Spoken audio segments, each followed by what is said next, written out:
Tubas y Tubos, episodio 402.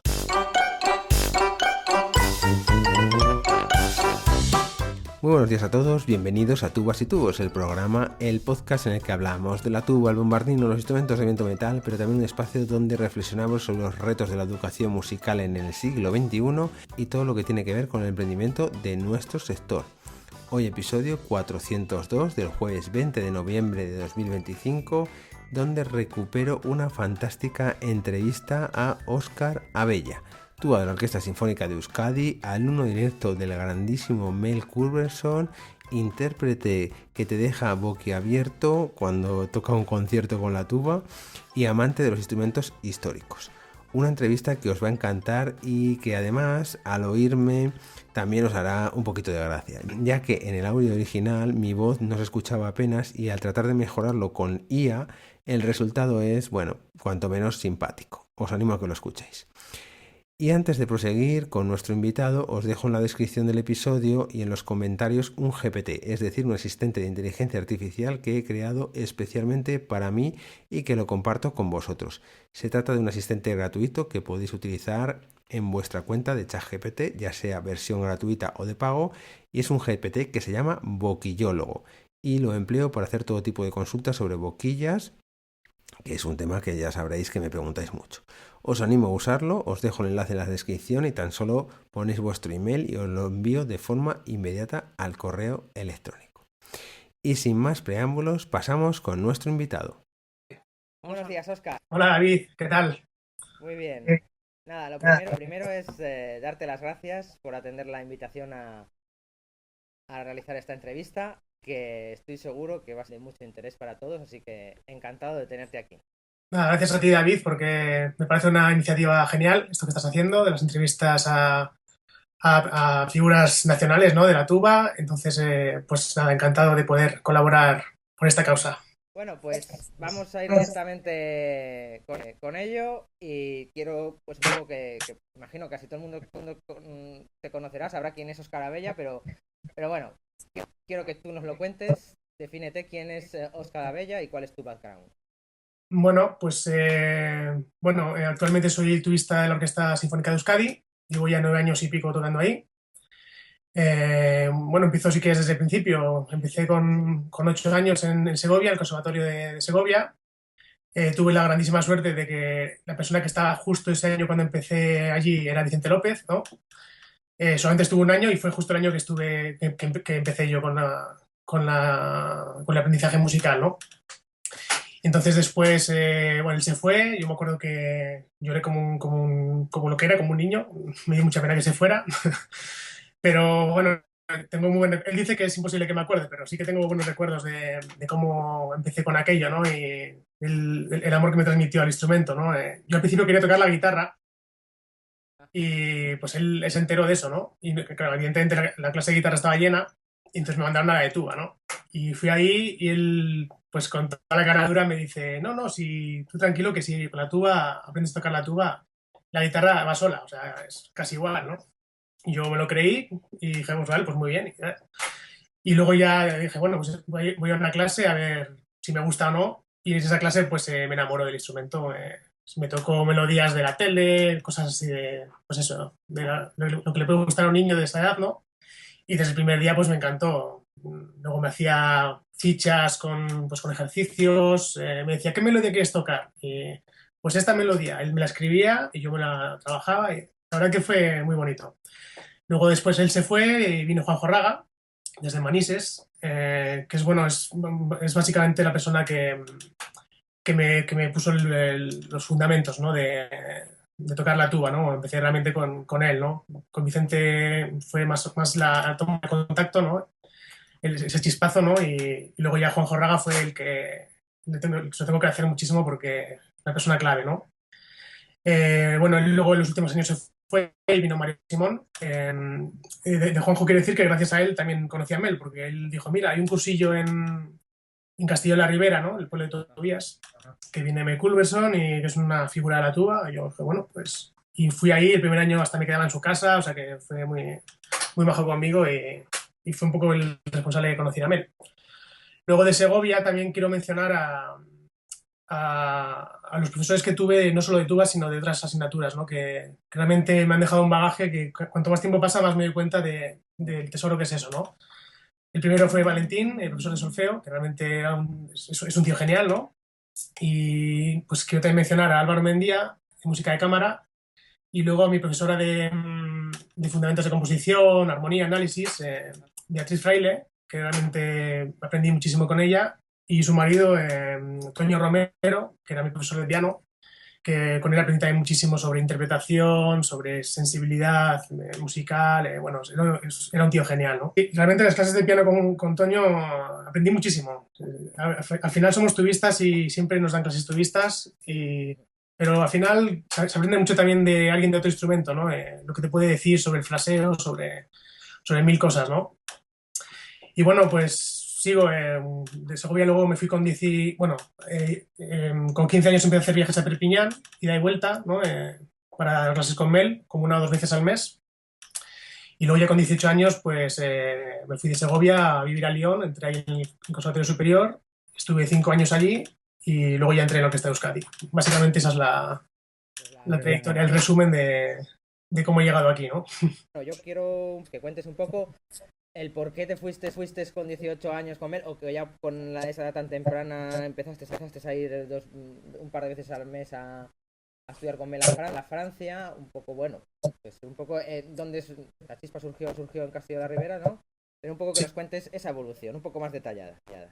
Bueno, Mel es una persona, todo el mundo habla, la gente que no ha tenido la suerte de conocerle seguramente habrán oído hablar ya mucho de él y tiene que seguir siendo así porque al final, si no, todo se olvida y Mel es una persona que no se puede olvidar, es una persona clave en la historia de la tuba.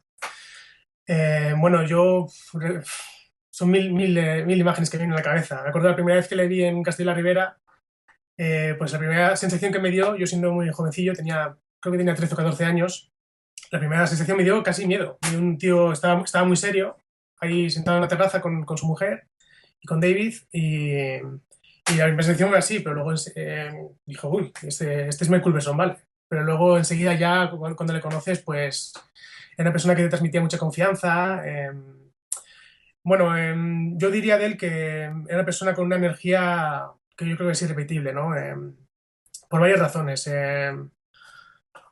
Bueno, con los alumnos era capaz de sacar lo mejor de uno mismo, incluso lo que uno mismo podía tener como un complejo, el transformarlo en algo que no es un complejo y casi transformarlo en una virtud, ¿no? Y para que cada uno saque de sí mismo realmente quién es y de la mejor manera posible, sin intentar imitar a otra persona o sin intentar, ¿no? Luego era una persona, bueno, le gustaba mucho reír, era una persona muy divertida, ¿no? Le gustaba mucho picar a la gente, ¿no? Pero a la vez también era una persona que tenía una profundidad, no sé, casi diría milenaria, ¿no? O sea, estaba muy orgulloso de ser indio americano, ¿no? Él siempre lo decía y tal. Y eso, en el fondo, sí que se notaba. Cuando él hablaba en serio, transmitía algo muy, muy profundo, ¿no? Muy profundo. Y luego musicalmente, pues claro, bueno, sus enseñanzas con la tuba, él supo coger lo mejor de cada escuela. Bueno, ya viniendo de Estados Unidos, de la escuela de Jacobs, pero luego él le dio una vuelta de tuerca más a todo eso, ¿no? Él realmente le dio una forma de enseñar la tuba muy, muy personal. Ya te digo, tiene una forma de abordar la frase musical que yo no he vuelto a ver en nadie, ¿no? Como él conseguía que llevas una frase musical hasta el fondo, ¿no? Bueno, en fin, ¿qué más puedo decir? Es que un padre para mí y para otros muchos también. Cuenta un poco cómo, pues, cómo decidiste empezar a estudiar con él, de trasladarte a Francia. Bueno, yo siendo joven, eso ya cuando lo conocí en Castillo de la Ribera, él me propuso ir a Perpiñán y yo lo vi como un honor, ¿no? Dije, joder, esta gran estrella de la tuba, esta figura, ¿no? Como lo veía yo, me propone ir ahí, pues hoy no voy a decir que no, claro, claro. Y bueno, eso fue un esfuerzo grande, porque claro, tenía que dejar las clases de instituto, de conservatorio, eso, faltar 2 o 3 días a clase, luego llegar, recuperar todo, era mucho lío, mucho lío. ¿Y cómo eran las clases allí en Perpiñán con Mel durante esos primeros años, los que ibas 2 o 3 días? Bueno, para mí está todavía empezando a darme cuenta de que de lo que era la tuba, ¿no? Yo estaba en Segovia, que tampoco tenía muchas, no es como si estás en, yo qué sé, en Valencia, yo qué sé, no voy a poner ejemplos, pero tienes 1000 tubas por todas partes, pues Segovia es una ciudad muy pequeñita, ¿no? Casi se puede decir que es un pueblo. Y bueno, pues yendo ahí también, aparte de conocer a Mel, tuve la suerte de empezar a relacionarme ya más con más turistas, ¿no? De todos ellos voy a mencionar a uno y los demás que no se enfaden por no mencionarles, que también les quiero mucho, pero uno es Sergio Finca, ¿no? Yo cuando llegué ahí también todavía era muy joven, estaba viviendo ahí y yo me acuerdo que cuando escuché tocar la primera vez, pues me sorprendió muchísimo, ¿no? Me acuerdo que tocaba el concierto de John Williams con piano, estaba preparando una prueba, no me acuerdo muy bien lo que era. Y ahí de repente se me encendió la bombilla. Dije, es que se puede hacer esto con la tuba, ¿no? También me hizo gracia en su entrevista que él decía un poco lo mismo sobre Pablo, ¿no? Como un pasito, un escaloncito más. Pues yo lo puedo decir sobre él. La verdad es que él ha sido también muy inspirador y, bueno, estoy súper contento de ser su amigo desde hace muchos años y, bueno, pues me encanta cómo toca y las cosas que hace, así que eso en Perpiñán. Y bueno, luego ya después, eso ya, una vez que acabas el instituto y el conservatorio y todo, pues ya, bueno, la liberación que es primero acabar el instituto, dices, jo, ahora ya te quitas un peso de encima, ¿no? Ahora ya te puedes dedicar 100% a lo que te gusta, que es la música, ¿no? Y entonces ahí pues ya es cuando entré en Lyon, tuve la suerte de entrar a la primera y pasé 5 años ahí, vamos, que son 5 años estupendos. La verdad que es una época dorada, ¿no? De cualquiera, ¿no? Cuando estás haciendo estudios superiores ya. Bueno, además de Mel, otra de las personas que conocí más profundamente ahí fue Arnaud Bouquitin, que era y es el profesor asistente de la clase de tuba. Y bueno, pues es un tío genial. O sea, no solamente como tubista, sino como músico completo, compositor. Incluso en las clases, tú llegabas a clase con una hora, él cogía la parte de piano, a primera vista te acompañaba con el piano, mientras te acompañaba te corregía alguna cosa de afinación. O sea, el tío, una cabeza increíble, ¿no?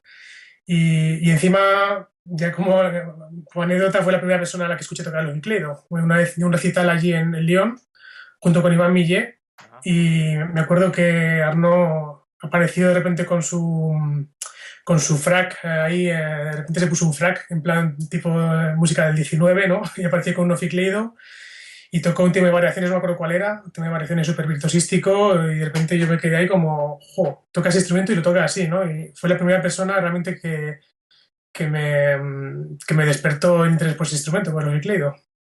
Y ahora sí que quería un poco pues que pasáramos a tu actividad principal, ¿no? Tuviste la orquesta de Euskadi, y bueno, pues que creo que puede ser quizás muy interesante que nos cuentes un poco cuál fue el proceso de preparación de las pruebas que al final aprobaste, ¿no?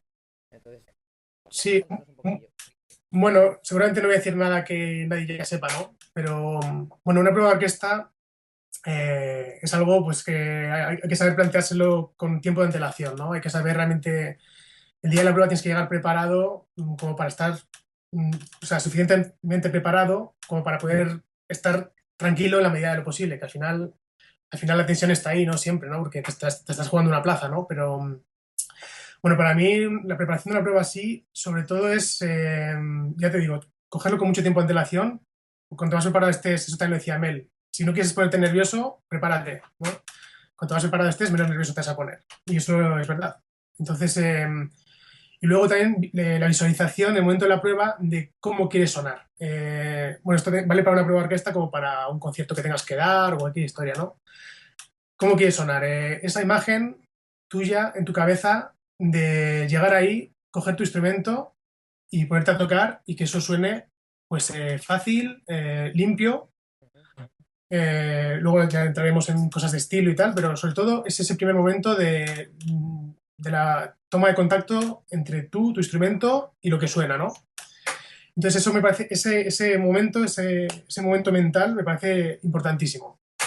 Esa preparación de todos nos ha ocurrido alguna vez, que hay días que estamos más torpes tocando y días que estamos menos. Pero a todos nos ha ocurrido algún día que de repente todo ha sido muy fácil, todo nos va bien, por arriba, por abajo, todo nos sale limpio y te dices, qué bien me encuentro tocando, ¿no? Que, pues ese momento, cuando nos ha ocurrido, intentar rememorarlo siempre en vistas a una prueba, ¿no? Intentar llegar ahí de la forma más relajada posible y con el sonido más limpio posible. Y ya te digo, la limpieza me parece importantísima. Entre turistas escuchamos cualquier pasaje y que entre un par de notas que sabemos que son complicadas haga un poquito así, ¿no? Y ya a todos nos ocurre y todos sabemos que esas dos notas son difíciles de ligar, ¿no? Ese típico paso de que se cruzan los armónicos, ¿no? Del instrumento. Entre turistas al final como que estamos tan acostumbrados que nos da igual, ¿no? Entonces es muy importante para mí también que te escuche gente que no son turistas, porque al final te escucha un violonchelo, te escucha pues, lo que sea, ¿no? Y te va a decir, oye, que aquí estás haciendo eso así, y eso suena muy, muy raro. Y para ti es lo más natural del mundo, pero te das cuenta de que no es lo más natural. Entonces, cuando haces una prueba de orquesta, volviendo a tu pregunta, hay que tener en cuenta una cosa muy importante, y es que en el tribunal no hay turistas en general, o uno que invitan, o el que se va, pero uno, y luego hay muchos más músicos que no son turistas. Entonces, hay que tener en cuenta que estás tocando para músicos, no para tu gremio, ¿no? Sí, sí, sí, sí. Entonces, ya te digo, luego la preparación, efectivamente, pues claro, luego el ritmo, ¿no? Tiene que estar muy, muy sólido. Evidentemente, trabajar con el metrónomo es importante, pero cuando trabajamos mucho con metrónomo, también puede ocurrir que cuando lo quitamos, perdemos esa noción del ritmo. Entonces, yo, con el tema del trabajo del ritmo, me gusta más intentar desarrollar el ritmo interno, más que algo dado de forma externa. No sé si me explico. Tú tienes un metrónomo que está ahí todo el rato, traca atrás, te pones ahí, tocas y muy bien, ¿no? Pero es más, imagínate que tienes un compás, yo qué sé, y te lo pones solamente el primer golpe de cada compás, ¿no? O sea, y todo el medio del compás tienes que hacerlo tú de forma... Entonces, realmente intentar el trabajo por ejemplo, con el metrónomo, que sea de una forma, intentando interiorizar el ritmo, más que algo que sea dado de forma externa, porque al final el metrónomo no estará ahí y con los nervios al final pues o lo tocan más rápido o lo mismo con el afinador y este tipo de cosas. Yo con el tema de la afinación me gusta tener siempre un teclado al lado para verificar. Prefiero más que tener el afinador delante, ¿no? Prefiero hacerlo más de oído. Aquí lo veis, ¿no? Un teclado y me paso el día estudiando, pues eso, tocando el acorde de esa nota que estoy dando, viendo cómo queda ahí, intentando situarme, pero de una forma más auditiva que visual con un afinador. Y luego, siguiendo con la orquesta, pues efectivamente luego está todo lo que es el nivel estilístico, ¿no? De lo que vas a hacer, ¿no? No puedes tocar igual un Berlioz que un Wagner, o sea, no tiene ningún sentido intentar sonar igual de grande o igual bueno, no sé, de marcado. Entonces es muy importante, bueno, evidentemente conocer las piezas muy bien, lo que vas a tocar. Muchos pasajes, cuando luego lo sacas tocando en la orquesta, te das cuenta de que te pensabas que eran un concepto para tuba y luego en la orquesta eso pasa desapercibido, como quien dice, ¿no? Entonces hay que tener muy claro dónde se sitúa lo que estás tocando. También teniendo en cuenta que muchas veces la gente del tribunal tampoco saben qué pasaje es, porque aparte de tuba la gente no se sabe de memoria, ¿no? Entonces están escuchando ahí algo y dices, esto es en esta sinfonía, sí, pero esto ¿dónde era? Muchas veces no lo pueden igual reconocer, ¿no? Entonces eso, hay que buscar también, aparte de tocar el estilo de los compositores, también lo que hablaba al principio, ¿no? El sonido, conseguir mostrar un sonido amplio, un sonido más pequeño, un ataque más duro, un ataque más redondito, intentar mostrar una paleta grande de colores, ¿no? Que al final es lo que la gente va a ver. Dice, mira, está aquí, sus fuertes sean muy, muy amplios, muy bonitos. Y luego aquí el piano muy tal. Y al final la gente que no es turista se va a fijar en ese tipo de detalles, que son muy importantes.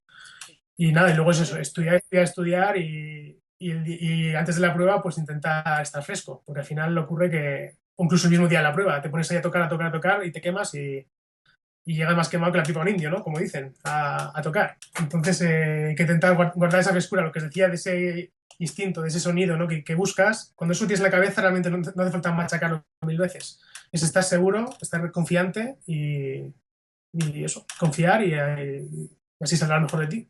¿Qué cosas Sí, te ha aportado, ¿no? Porque evidentemente siempre aporta. sí, siempre aporta, claro. Al final el oficio pues se aprende haciéndolo, ¿no? Más que todo lo que te pueden haber explicado y tal.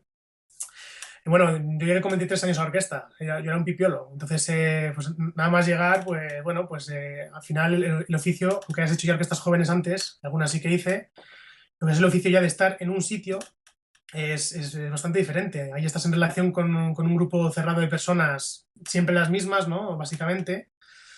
Entonces, una vez dentro, yo me di cuenta de lo importante también que es el factor humano, ¿no? Al final te preparas una prueba, pues eso, que es el mejor músico del mundo en el momento de hacer esa prueba, ¿no? Y quieres mostrar que es el mejor turista del mundo para que ellos te quieran contratar, vamos, básicamente. Pero luego una vez estando allí, para empezar hay que mantener ese listón. De hecho, bueno, yo pienso que más que mantenerlo, hasta yo creo que con el tiempo hasta yo me siento incluso mejorado, ya con el oficio, ¿no?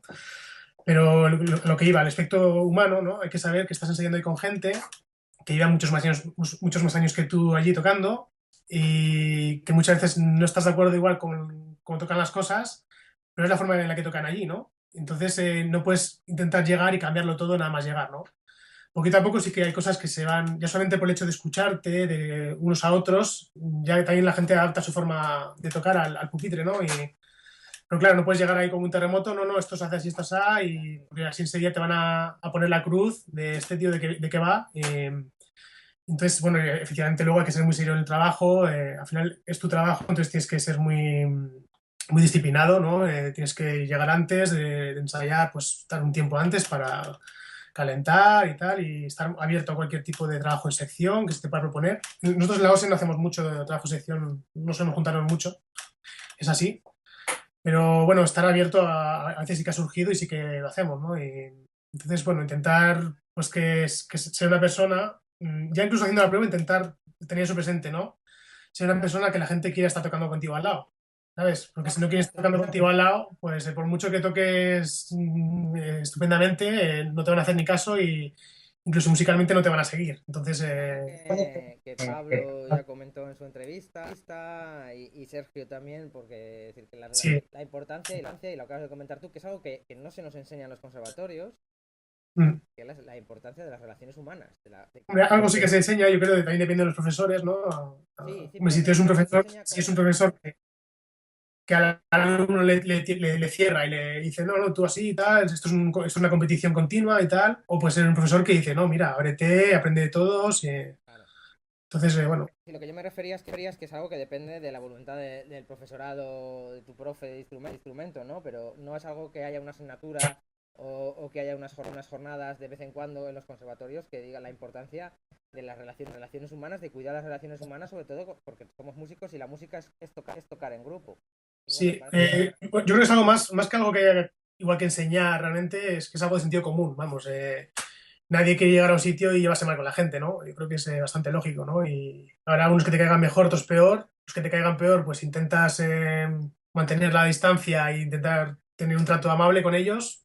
Y los que te caen bien, pues eso, te abres más a ellos, ¿no? Pero bueno, quiero decir, intentar no entrar en malos rollos, sin historias, ¿no? Que al final en un colectivo de personas, ya sea una orquesta, un conservatorio, una banda, etcétera, un grupo de cámara, la convivencia realmente hay que saber hacerla bien. Sí. Entonces, si tú tienes una forma de decir las cosas un poco... A mí me ha pasado. De repente un día te levantas cruzado, le has dicho algo a un trombón de una forma un poco así y se ha enfadado y dice, no se me puede hablar así, ¿no? No es tanto así, pero al final hay que tener mucho tacto con eso, ¿no? Pasamos a otro tipo de actividades que estás desarrollando, como siempre musicales, que son Euskadi Brass, Spanish Tuba Quartet, también la ETIF. Un poco, bueno, la ETIF le vamos a dedicar no tardando una entrevista al festival, que sé que estés trabajando muy duro. Si quieres apuntar algo de forma rápida, pues adelante y nos cuentas un poco pues qué te ha traído a ti el Euskadi Brass o el Spanish Tuba Quartet. Bueno, a ver, por orden, bueno, empezaré por Euskadi Brass, ¿no? Que es anterior al Festival Quartet. Bueno, Euskadi Brass es un proyecto que lleva básicamente, yo creo que ya 2 años pasados en esta nueva etapa, ¿no? Porque ya existió antes como en forma de directo de metal, pero bueno, eso luego se acabó y pasaron muchos años y entonces un momento clave fue pues cuando me encontré con Alberto Urrecho, que es el trombón solista de la Orquesta de Bilbao. Pues yo había estado varios años en la Orquesta de Euskadi sin cruzarme con él, cada uno haciendo su vida y bueno, no nos conocíamos. Y pues hubo una vez que tuvimos la oportunidad de conocernos tocando, pues se puso malo Kenny en la Orquesta de Bilbao, me llamaron en el último momento para reemplazarle y justo ahí le conocí y ahí ya salió eso de esa chispa, ¿no? De, oye, pues habría que hacer cosas por aquí, ¿no? ¿Por qué no intentamos, no sé, mover un poco el asunto que está un poquito parado, ¿no? Y pues mira, Alberto es de ese tipo de personas que cuando oye algo así también se le enciende la bombilla y se pone es un currante de la leche, ¿no? Y realmente Euskadi Bras reposa sobre sus hombros, ¿no? Él realmente es el gran responsable, el gran artífice de esto. Y bueno, es una persona realmente apasionada, ¿no? Ahora acaba de hacer un disco fabuloso de trombón, muy diferente de todo lo que se ha hecho antes, porque es, no sé, un proyecto muy personal, la forma, cómo le da forma a ese disco me parece genial. Y es un tío eso, que tiene una pasión y un amor por la música y incluso por las bases, porque al final Euskadi Brass, bueno, empezamos tocando juntos, empezamos haciendo un montón de encuentros así para metales, hicimos realmente muchos el primer año, y al final también le queremos dar importancia al mundo de los niños, ¿no? A un niño que descubre la música, ¿no? Entonces, últimamente estamos más enfocando Euskadi Brass a esa labor de, pues eso, de conciertos en familia, eso de que un niño descubra la música de la mejor forma posible, ¿no? Y que es muy importante, en mi opinión, de trabajar las bases, trabajar las familias, no solo los niños, sino también a los padres a que descubran de forma muy profunda los instrumentos de viento metal. Yo que os sigo por las actividades por redes sociales, me parece que es muy acertada y que es algo que todos tendríamos que tomar ejemplo de seguir ahondando Sí. por ahí. Para acabar con Euskadi Brass, eso, también es un ensemble, me gusta mucho en ese sentido, que es lo que se llama un ensemble de geometría variable, ¿no? Es decir, no es o un quinteto, no es un octeto, no es... estamos abiertos a diferentes formaciones en función de lo que vayamos a tocar, ¿no? Y de los sitios donde vayamos a tocar. Evidentemente, en una sala pequeña no vas a meter ahí a un doceto de metales, ¿no? Pero bueno, básicamente la formación poco a poco se está poniendo más eso, en esa formación de 10 12 personas. Pero bueno, eso no quita que a veces hagamos Euskadi Low Brass, que es con trombones y tuba, ¿no? O que a veces lo hagamos en forma de quinteto, ya te digo, incluso trío a veces. Entonces es un grupo en ese sentido muy abierto, ¿no? Y la verdad es que me parece muy enriquecedor que sea así, ¿no? No ser solamente un tipo de repertorio y de formación. Sigo, ¿no? Sigue. Me preguntas también por otras actividades. Bueno, antes también de hablar del cuarteto, hablaré de Tu Baja y al Día, ¿no? Ah, Que, claro. bueno, eso ya creo que ya vamos por la séptima ya. Bueno, rápidamente, ¿no? Pues te cuento cómo empezó esto. Pues un buen día me llaman por teléfono. Yo llevaba ya, yo creo que 3 años ya en la orquesta o 4. No, 2 o 3, ni lo sé. Y yo no les conocía. Y era pues eso, Agustín proponiéndome ir ahí a Azpeitia, que yo no sabía ni dónde era. Ibas a decir Agustín Jiménez. Sí, Agustín Jiménez, eso es. Y pues oye, ven aquí y hace el calentamiento. Y bueno, pues vale. Yo llego ahí, me encuentro con 40 tubas básicamente vascos que no os conocía, realmente sin conocer a nadie, ni a los que organizaban, ni a la gente que estaba ahí. Y para mí fue un reto. Y yo al final ese calentamiento lo estoy haciendo 4 años seguidos. Bueno, he de decir que al principio cuando llegas, jovencito como era yo, estaba en la época todavía de lo que yo llamo calentamiento virtuosístico, ¿no?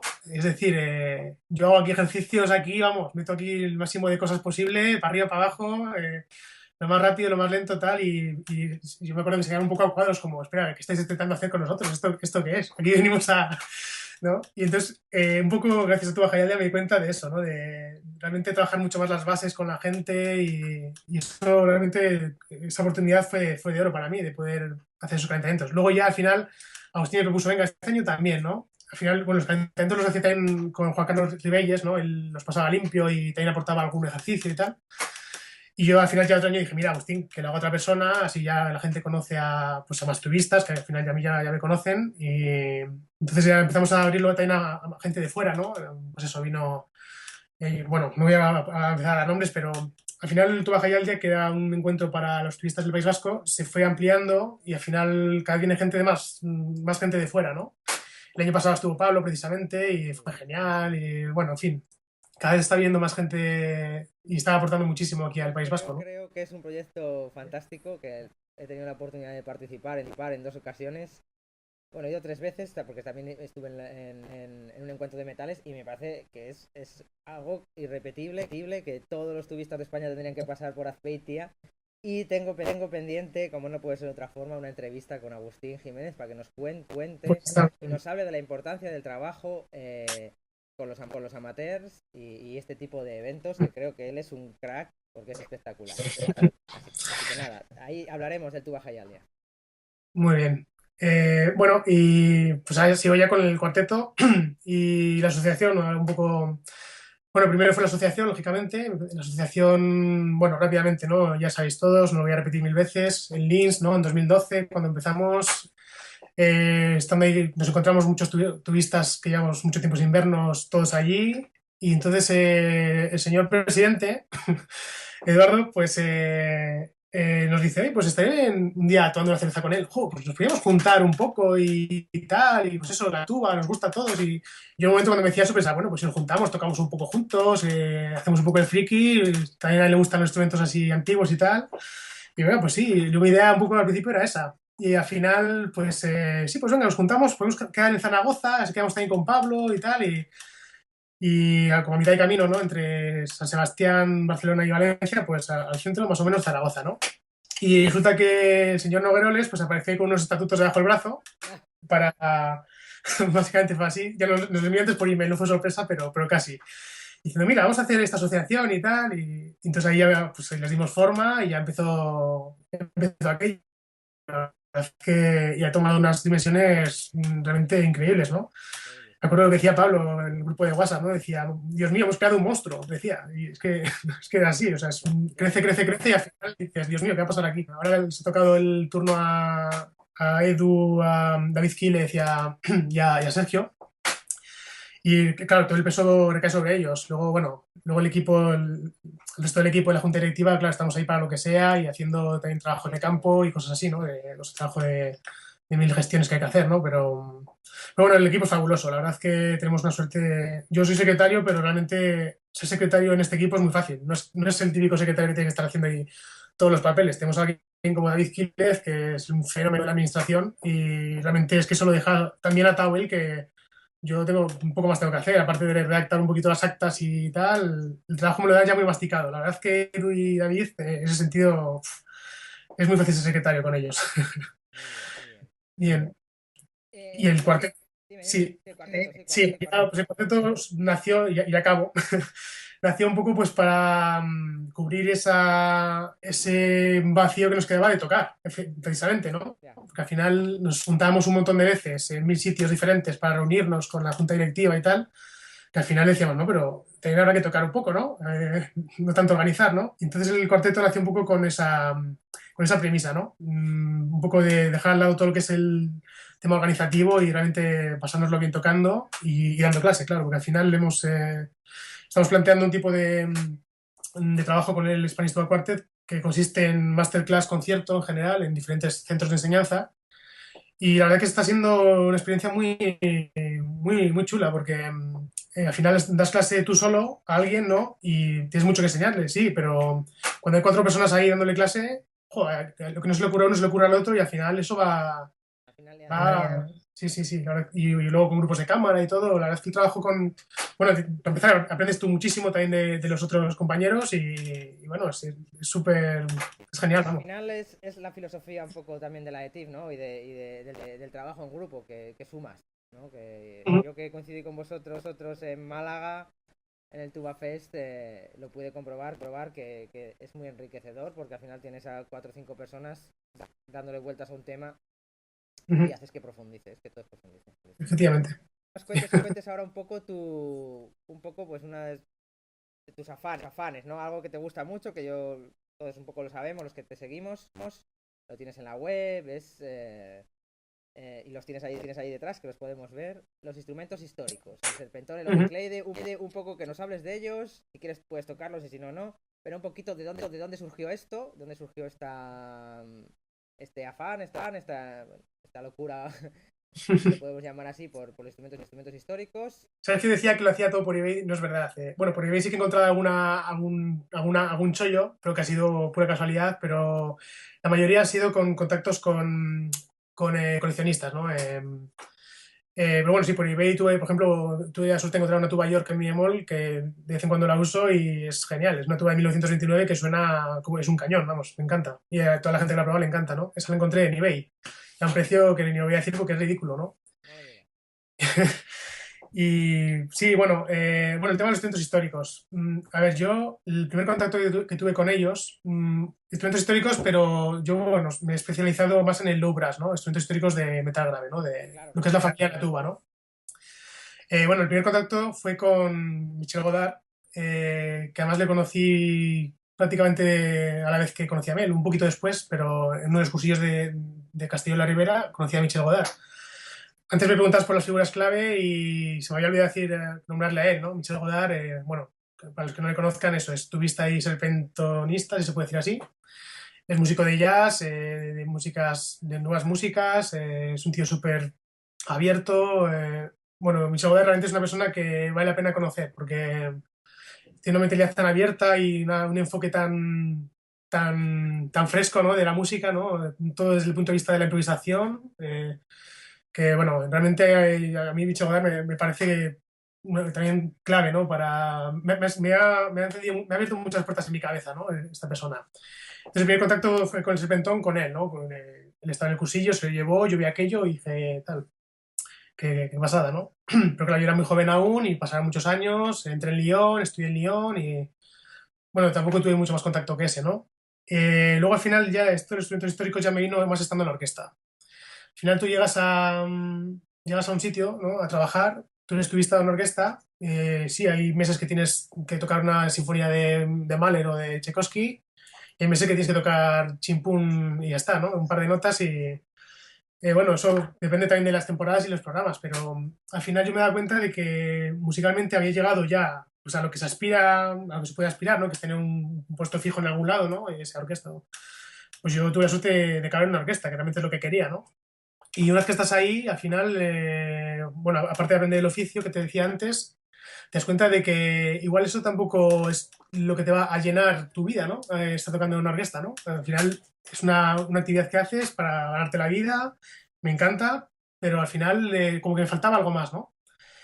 Entonces yo empecé, fíjate, antes de comprarme un serpentón me compré un violín. ¿Y por qué me compré un violín? Pues yo pensé, a ver, Oscar, necesitas abrir un poco tu mente. De la tuba a la orquesta, tienes que buscar algo diferente. Entonces pensé, tuba, grave, pues agudo. Y tuba, viento metal, pues lo más diferente, pues quizás la cuerda, ¿no? Y entonces dije, pues agudo, cuerda, el violín. Y me compré un violín. Me tiré un año entero, yo solo en casa, sin clases sin nada, pues trabajándolo, viendo a la gente cómo lo hacía en la orquesta, y me fijaba mucho y tal, algún consejito ya les decía, oye, esto ¿cómo hacéis así? Y me tiré un año entero con el violín, ¿no? Y realmente sí que aprendí muchas cosas, ¿no? Realmente luego coges la tuba, ya con el violín coges la tuba de una forma diferente también, porque al oído lo habituas a otra manera de buscar lo que estás tocando, ¿no? Y fue un año muy productivo, claro, tocar el violín, pero claro, tocar el violín es muy complicado. Quiero decir que me tiré un año entero, sí, cogí el método Suzuki, no sé si conocéis, que es... Sí, sí, sí. Es eso, muy progresivo, vas tocando siempre melodías para no aburrirte, ¿no? Básicamente, y cada vez más difíciles, ¿no? Es un método muy progresivo, ¿no? Me hice un par de volúmenes y luego ya dije, no sé, se me encendió la bombilla. ¿Y ese pentón qué pasa? Cuando lo había visto me había gustado mucho y han pasado muchos años y pues ahora que estás en la orquesta, que además tienes pues también posibilidad de comprarte uno, ¿no? Ya tienes un poquito de dinero, vas poco a poco vas ahorrando un poquito de dinero, pues me compré un serpentón, ¿no? Entonces me di cuenta que en una semana con el serpentón tocaba ya mejor que con el violín en un año. Y entonces dije, claro, es que es normal. Al final, estos instrumentos históricos, en mi caso, ¿no? Del viento metal, para mí es una forma de explotar mis recursos, ¿no? Al final eres turista y eso quiere decir que sabes usar el aire y sabes emitir una nota con los labios, ¿no? Y me parece una pena limitarlo solo a tocar la tuba, ¿no? Al final, haciendo eso, coges otro instrumento y a lo mejor tienes que cambiar la forma de echar el aire, pero al final lo que es la vibración es básicamente lo mismo. Es tú piensas una nota y la emites con tus labios, ¿no? Entonces es una forma de ese recurso que no todo el mundo tiene. O sea, nosotros es muy normal hacer así, ¿no? Pero uno que no dice, estos frikis, ¿qué hacen, no? Pues en fin, tenemos esa suerte de saber producir sonido con los labios, ¿no? Y con el aire. Entonces, pues para mí ha sido una forma también de abrirme de usar esos recursos para otros tipos bueno, de música, porque evidentemente tocando, por ejemplo, el serpentón, que lo veis ahí detrás, pues te puedes abrir a la música antigua no tocando arreglos, sino tocándolo realmente como se podría hacer en aquella época, ¿no? Bueno, entonces eso, empecé con el serpentón. Luego ya después dije, bueno, pues el Ficledo me apetecía mucho también. Ya había visto en Francia gente que lo tocaba y tal, y dije, jo, pues esto tiene muy buena pinta. Entonces me compré uno. Esto fue en París, me fui a París, a André Bissonnet, que es probablemente la colección privada más importante de Francia, o de las 2 o 3 colecciones privadas más importantes. Pues me fui ahí él tenía un hangar lleno de instrumentos, ¿no? Pero eso es una pasada, es como estar en un museo multiplicado por 10 y encima estás ahí tocándolos, ¿no? Entonces a este hombre le compré un Ufileo. Luego, con el tema del Ficleido, pues uno busca, es un instrumento que no es perfecto tampoco, ¿no? Entonces, pues al final, yo todavía no he visto 2 Ficleidos que suenen igual y que tengan las mismas cualidades, ¿no? Al final, me compré un segundo Ficleido. Dije, bueno, a ver, el mío tiene estas notas que son muy jodidas de dar, voy a comprarme otro. Me compré otro y me di cuenta de que esas notas eran mejor, pero otras estaban peor, ¿no? Sí, Y encima el claro, instrumento sonaba pues súper diferente del otro. Y al final llegué hasta tener 6 Ficleidos, ¿no? Pero bueno, al final son cosas son instrumentos que no son caros porque al final tenemos una suerte enorme con el viento metal, es que los instrumentos antiguos se desvalorizan, ¿no? No es como un instrumento de cuerda, que tú te compras un violín que tiene 200 años y ese no te quiere decir ni lo que te cuesta, ¿no? Si está en buen estado. En cambio, un instrumento de metal de 200 años, pues vamos, es que el precio no se puede comparar con lo que te vale una tuba moderna o un instrumento moderno, ¿no? Entonces tenemos esa suerte. Entonces yo también, por eso, buscando el Oficleido perfecto, acabé comprándome 6. y no Al lo final encontraste, yo creo. lo he encontrado. El último ya sí. Este es de Jérôme Bis, que es una persona fabulosa. Él es restaurador de instrumentos. Vive en París, ¿no? Y para mí, yo creo que es, vamos, sin lugar a dudas, el mayor especialista sobre el Ficleido del mundo. Conoce desde cada, así es la palabra, desde cada, cuando registras el producto, ¿no? De cada Sí, sí, bebé, me sale en francés. Cada patente, bueno, la evolución la conoce de memoria, te da datos y luego él los restaura y los deja como nuevos. Es un tío que coge un Ficleido que lo ves y parece que le ha pasado un coche por encima y lo restaura y lo deja que parece que está salido de fábrica del siglo XIX. Es realmente un tío. Y encima es que, claro, suenan. Bueno, también depende de qué fabricante, ¿no? Pero consigue que suene muy bien, ¿no? Entonces ya encontré uno que es genial. Te quiero hacer una pregunta respecto a Oficleide y a Serpentón un poco. ¿Tú piensas que en España se podría generar puestos de trabajo en música antigua con el yo creo que con el Serpentón hay muy poca gente que puede decir, hay grupos de cámara de música antigua que están haciéndolo muy bien, pero que no hay yo no veo serpentonistas tocando, decir, y quizás Sí, puede ser una salida. yo creo que sí, que es un mundo por descubrir todavía en España. En ese sentido, en Francia yo creo que es que nos llevan un pasito de ventaja, ¿no? Ahí sí que yo ya he estado ahí tocando con 10 oficleidos a la vez, ¿no? Algo que en España de momento es inconcebible, ¿no? Sí, yo creo que ahí hay un camino que recorrer. Con los grupos de música antigua, con el serpentón, por supuesto, ¿no? Al final, tocando música renacentista, barroca, más en la renacentista, pues la formación no está especificada, con lo cual es que es totalmente legítimo de tocar con el serpentón esta música, ¿no? Que al final lo haces con la tuba, queda muy bien hacer un arreglo, lo que decía antes. Y se aprende mucho también tocando música de otro estilo, pero al final hacer eso con ese instrumento con el cual podría sonar, pues es una, vamos, te abre mucho la cabeza, ¿no? Y con el tema de los ciclistas también, yo creo que poquito a poco se va a ir poniendo más de moda en España. A ver, al principio, yo cuando me lo compré, vamos, solamente conocía a Elías Hernández, que tenía uno así bastante talado, pero bueno, estaba en estado de tocarse y me junté con él y lo tocamos. Y bueno, ahora hay alguna persona más que se lo ha comprado, como yo creo que 2 más, ¿no? Igual, Yo conozco a Pablo Dopazo, que ha estado ahora con Michel en un cursillo en Francia en el Suiza, si no me serpentón, equivoco. sí. Y bueno, pues evidentemente yo creo que es una salida que hay profesional, Sí, que hay yo creo que sí, yo creo que un tubista tiene que saber de dónde viene su instrumento y, por ejemplo, la orquesta, pues al final estás tocando cosas con la tuba que no están escritas para la tuba, ¿no? Entonces, no quiere decir que haya que tocar siempre lo de off-glide con off-glide, también dependerá de lo que quiera el director, igual, pero vamos, yo creo que sí que hay que luchar por ello. Creo que hay que luchar porque, pues, por tocar las cosas como se escribieron, ¿no? Luego también depende de cada compositor, ¿no? Por ejemplo, Berlioz, pues le cogió mucha manía al off-glide y dijo, no, no, al final, mira, con la tuba y se acabó, ¿no? Y, entonces, están las dos opciones, pero luego hay compositores que no preferían la tuba, ¿no? Alguien como Verdi él decía, hablaba de este condenado bombardón. Dios mío, ¿qué es esto? ¡Qué horror! Él quería más el sonido del trombón, ¿no? De trombón con trabajo, ¿no? De pistones, o sea, del cimbaso, ¿no?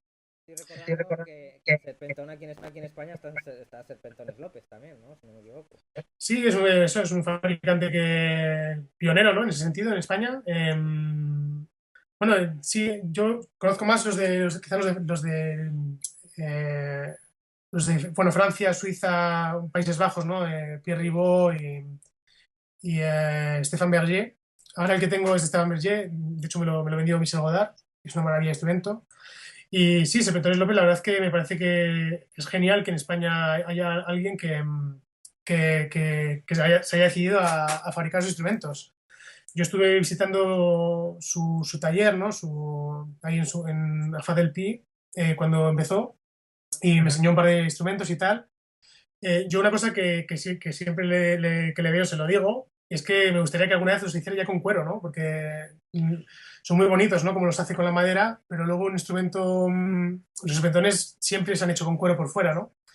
Entonces yo creo que el paso que debería dar, espero que no se mosquee si me escucha, pero yo realmente creo que debería intentar buscar la forma de poner cuero por fuera al instrumento. Más que nada porque es un instrumento de madera, con esa forma de curvas, la madera al final a medio plazo se acaba rajando. El cuero lo que hace es sujetarla, incluso para algún golpe que le puedas dar y todo. Se hacían así hace 400 años y hasta el siglo XX se han hecho así con cuero. Entonces, realmente yo le animo a que investigue y que lo haga. Estuve con Stéphane Berger, precisamente, que es el fabricante suizo que fabrica a Michel Godard sus instrumentos. Y él comentaba que lo más complicado para él había sido precisamente aprender a poner el cuero al instrumento. Es lo más difícil de todo. Entonces, vamos, yo le animo a que lo haga. Realmente, bueno, los instrumentos que probé, de los dos que probé, uno me gustó mucho cómo sonaba, pero al final yo, claro, no me lancé a comprárselo a él pues, por el tema del cuero. Básicamente, es mi opinión personal, ¿eh? Yo prefiero que sea así, ¿no? Que esté fabricado como se hacía antiguamente. Pero vamos, me parece muy, muy positivo que haya alguien así en España investigando tanto sobre el serpentón, de hecho tocándolo, investigando y me parece que está muy bien que tengamos una figura así. Esta es la siguiente pregunta ya para finalizar y la unimos, ¿no? Con cómo está el mercado de trabajo en la actualidad y que, por ejemplo, como tú acabas de comentar, centrarse en tocar de forma profesional el serpentón o el oficleide puede ser una salida muy interesante en España, que yo creo Sí. y sobre todo que es un campo que está por explorar con lo bueno, tiene cosas malas, pero lo bueno que hay. Entonces quería, Sí, para finalizar, que la pregunta que hago a todos es ¿cómo ves el futuro laboral de los tubistas y bombardinistas en España? sí, mira, un poco llevándolo a mi terreno, yo pienso un poco encarnando con tu pregunta, ¿no? Pienso que sí, que los instrumentos de época sí que pueden abrir puertas en España hoy en día. Pienso que para mí sería un sueño que algún día en los conservatorios, por lo menos en los superiores, todo el mundo tenga acceso a un oficleido, todo el mundo tenga acceso a un serpentón, a un cimbaso, básicamente esos tres, ¿no? Aparte de la tuba, baja y contrabaja, ¿no? Me parece que sería igual que no sé, que un trompista toca la tuba wagneriana, pues yo creo que un tubista tiene que tocar tanto el cimbaso como el oficleido, como me parece que es algo muy, muy enriquecedor tanto para la persona que lo hace como para la música, ¿no? O al final tienes la opción de poder tocar música de una forma mucho más rigurosa, ¿no? Con respecto al compositor y a la época, ¿no? Entonces pienso que por ahí sí que puede haber opciones. Luego, ¿cómo veo el panorama? Pues bueno, no lo veo muy, muy fácil como está. Vamos, todos sabemos que estamos en el momento en el que hay más nivel y que hay menos trabajo, ¿no? Entonces es una pena también que toda la gente se tenga que ir fuera a buscar ese trabajo, no ocurre solamente en la música, pero lo vamos a llevar al mundo de la tuba, que es lo nuestro. Creo que sí, creo que en España ha habido un problema y es que se han creado muchos conservatorios y muy pocas orquestas y bandas, ¿no? Sí. Quiero decir que se ha creado una burbuja, ya lo comentaba, no creo que en otra de tus entrevistas, eso, ¿no? Miguel, yo Se ha creo creado que una burbuja musical, ¿no? ¿Qué ocurrió con la crisis, ¿no? La burbuja inmobiliaria, ¿no? Que cuando explotó, pues el problema es la burbuja musical, que está ya explotando o está explotando. ¿Qué quiere decir? Que tú estudias música, es muy difícil entrar en una orquesta porque las plazas no salen, es muy difícil entrar en un conservatorio porque las plazas no salen, o cogen a interinos y tal, y al final, quiero decir que, y al final, diría el 90 y pico por ciento de la gente consigue dedicarse a un mundo docente, ¿no? Entonces, eso crece de forma exponencial. Tú sales, das clase y creas vamos a decir, a otros tantos que salen, que dan clase, y eso se multiplica por 100 en nada. Entonces, tenemos ese problema. Entonces, yo creo que la única solución en este país sería, ya se han creado muchos conservatorios, muchísimos, realmente muchísimos conservatorios superiores, casi más de los que en realidad haría falta, ¿no? Porque al final... hay 25 conservatorios superiores, 25. entre públicos y privados. Pues eso, me parece una pasada. En Francia, cuando estudiaba yo, ahora lo están abriendo un poquito más también. En Francia ahora, no sé si está haciéndolo bien, pero había dos, había París y Lyon, ¿no? Y realmente ya era un enfoque ya, el que salía de ahí, pues ya salía para trabajar. O sea, ya el 100% de la gente que salía de ahí ya trabaja, vamos, básicamente. El problema de España es que como hay tantos, pues quizás está más diversificado todo y yo creo, bueno, espero que nadie se enfade, pero yo creo que en muchos Oscar, sitios, puedes dar tu opinión de forma voy a dar mi rotunda. opinión, creo que en muchos sitios hacemos el superior aquí en España y pensamos que lo hacemos para que cuando acabe el superior me voy a otro sitio y sigo haciendo superior en otro lado. O sigo alguna ampliación de cuando en el fondo debería ser, salgo de superior y ya estoy 100% listo para trabajar. Ya mi formación realmente ha llegado a un punto ya top, ¿no? Entonces, creo que en ese sentido, evidentemente no se puede generalizar porque hay muchos superiores que con un gran equipo docente, que sale gente pues con niveles excepcional, pero quizás haya otros sitios en los que no se enfoca de una manera tan profesional. Quizás es más, salgo de aquí y ya veremos después. Y no te das cuenta de que el mundo laboral está muy complicado, ¿no? Entonces, bueno, estoy mojándome un poco, quizás demasiado, pero yo creo que en este país ya se han creado los conservatorios, es así, se han creado muchos superiores, 25 por lo visto. Ahora lo que hay que hacer es crear grupos de músicos. En Alemania, ¿cuántas orquestas hay? No sé la cifra, pero se me escapa la cifra, no sé, pero Sí, pero muchas. prácticamente cada pueblo tiene su orquesta, ¿no? Y aquí en España tenemos el patrimonio, es un patrimonio nuestro, las bandas, ¿no? Hay algunos puntos en los que hay muchas concentradas, pero el resto del país hay muchas ciudades, muchos pueblos que no tienen tampoco bandas así a nivel profesional, ¿no? Entonces, para mí la única solución sería quien tenga contactos que los mueva y que hable con quien tenga que hablar para intentar crear grupos de ensembles y profesionales, vamos. Se han creado muchos conservatorios y ahora hay que dar salida a eso, ¿no? Has creado la base de la enseñanza, ahora crea el trabajo para eso, ¿no? Hay que luchar cada uno como pueda y desde su sitio, no perder la oportunidad de reivindicar y de pedir que se creen grupos profesionales o semiprofesionales por el momento. Yo creo que no tienes que disculparte por dar tu opinión. Es decir, es algo que es necesario. Es decir, has dicho las verdades claras y es tu opinión. Yo también pienso que hay demasiados conservatorios superiores. Ahora mismo la salida está terminando el número de gente muy alto para las posibilidades de trabajo que hay en España. Entonces la realidad es esa. Hay demasiados superiores, habría que dejarlos, cerrar alguno, aunque suene así un poco mal. No digo que haya que cerrar ninguno. Lo que digo es eso, que hay que poner hay que estructurarlo de otra manera. Es que ahora encima, bueno, en España también hay un problema muy grande con todas las reformas educativas que ha habido, ¿no? Al final, cada vez que un partido llega al poder, parece que quiere cambiarlo todo y ponerlo todo patas arriba, ¿no? Y cambiar el sistema. Entonces, al final, eso, el peligro que se corre es que acaba haciendo papilla un poco el sistema, ¿no? Porque pues con tantos cambios al final uno ya no sabe ni dónde está, ¿no? Entonces yo no digo que hay que cerrar ningún conservatorio, lo que digo es que habría que, con esa estructura que tenemos, pues habría que conseguir crear una estructura paralela de grupos y luego, evidentemente, ya para acabar, cada uno también debería buscar sus grupos ya de cámara y tal para tocar. Yo creo que ahí sí que puede haber también algo más de salida, ¿no? Bueno, pues yo creo que tu opinión ha sido muy clara y muy concisa y te la agradezco porque pienso que no estás diciendo nada que sea irreal. Que agradecido de que nos des tu opinión. Y nada, finalizar la entrevista. Igualmente te doy las gracias por este tiempo, que creo que yo me lo he pasado muy bien, ha sido muy entretenida. Nos has contado muchas cosas interesantes y espero pues que todos saquen una pequeña lección de esta charla. Muchas gracias, Eso Oscar. espero. Muchas gracias a ti, David. Hasta luego. Y esto es todo por hoy. Gracias a todos por vuestras valoraciones de 5 estrellas en Apple Podcast, vuestros me gusta y comentarios en iVoox, YouTube y Spotify. Y gracias por formar parte de esta comunidad que sigue creciendo cada semana. Nos escuchamos como siempre el próximo jueves a las 8:08. ¡Feliz día!